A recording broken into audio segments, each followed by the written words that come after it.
ఒక 100 కోట్ల 200 కోట్ల 2000 కోట్ల లేకపోతే 2 కోట్ల 2 లక్షల సినిమా అనేది జస్ట్ ఒక 3 గంటలు మాత్రమే.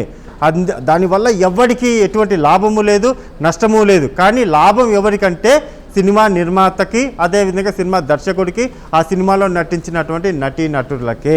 ఇంకా మిగిలిన ఏ ఒక్కరి కూడా ఎటువంటి ప్రయోజనం లేదు.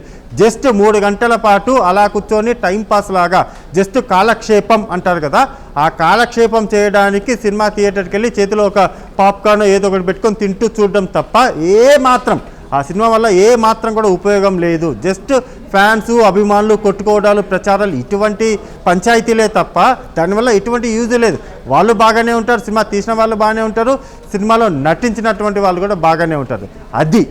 ఇది ఉంది కదా, ఏదైతే ఇప్పటి వరకు మనం చెప్పామో ఆ 3 గంటల సినిమాల కోసం మీ ఇష్టం వచ్చినట్టు ప్రవర్తిస్తారు. కాబట్టే ఇక పైన ఇటువంటి బెనిఫిట్ షోలు, ఇటువంటి ఏవైతే మొత్తం షోలు ఉంటాయో వాటన్నిటికీ కూడా ఏ మాత్రం ఆస్కారం లేకుండానే ఇటువంటి నిర్ణయం రేవంత్ రెడ్డి తీసుకున్నాడు అని చెప్పడానికే ఆయన ఈరోజు చెప్పినటువంటి అసెంబ్లీలో చెప్పినటువంటి మాటే అందుకు నిదర్శనం.